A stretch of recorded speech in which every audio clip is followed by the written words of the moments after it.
ஆச்சி மசாலா. எந்த சமையலும் ருசி தேடும் ரகசியம் ₹20.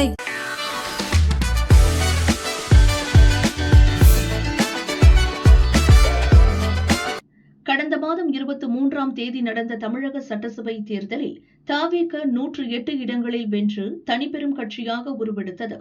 காங்கிரஸ் உள்ளிட்ட பிற கட்சிகளின் ஆதரவுடன் தவிக தலைமையிலான ஆட்சி அமைந்துள்ளது. நேற்று நடந்த பதவியேற்பு விழாவில் விஜய் முதல்வராகவும் மேலும் 9 பேர் அமைச்சர்களாகவும் பதவியேற்றனர். சி. ஜோசப் விஜய் எனும் நான்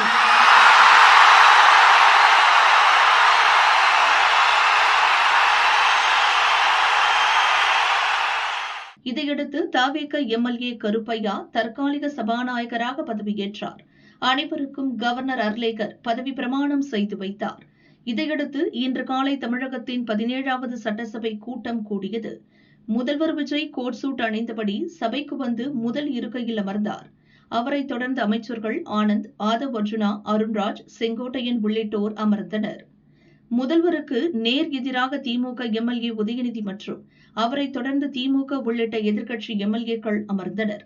நிரந்தர சபாநாயகர் தேர்வான பிறகே யாருக்கு எங்கு இருக்கை ஒதுக்குவது என்பதை உறுதி செய்ய முடியும் என தற்காலிக சபாநாயகர் கருப்பையா அறிவித்தார். தொடர்ந்து முதல்வர் விஜய் உறுதிமொழி ஏற்று எம்எல்ஏவாக பதவியேற்றார். சட்டமன்ற பேரவையின் உறுப்பினராக தேர்ந்தெடுக்கப்பட்ட சி. ஜோசப் விஜய் எனும் நான் சட்ட முறைப்படி நிறுவப்பெற்றுள்ள இந்திய அரசமைப்பு சட்டத்தில் உண்மையான நம்பிக்கையும் பற்றுறுதியும் கொண்டிருப்பேன் என்றும் இந்திய நாட்டின் இறையாண்மையையும் ஒருமைப்பாட்டையும் நிலைநிறுத்துவேன் என்றும் நான் மேற்கொள்ள இருக்கும் கடமையை நேர்மையுடன் நிறைவேற்றுவேன் என்றும் உளமாற உறுதி கூறுகிறேன்.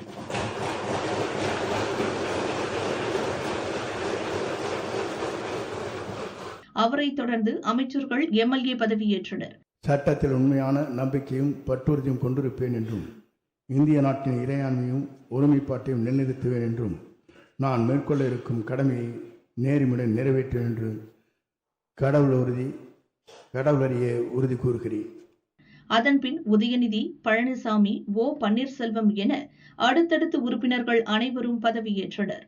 நாளை நிரந்தர சபாநாயகர் மற்றும் துணை சபாநாயகரை தேர்ந்தெடுப்பதற்கான தேர்தல் நடக்கும். அதன் பிறகே புதிய அரசு பெரும்பான்மையை நிரூபிப்பதற்கான நம்பிக்கை வாக்கெடுப்பு கோரும் என்பது குறிப்பிடத்தக்கது.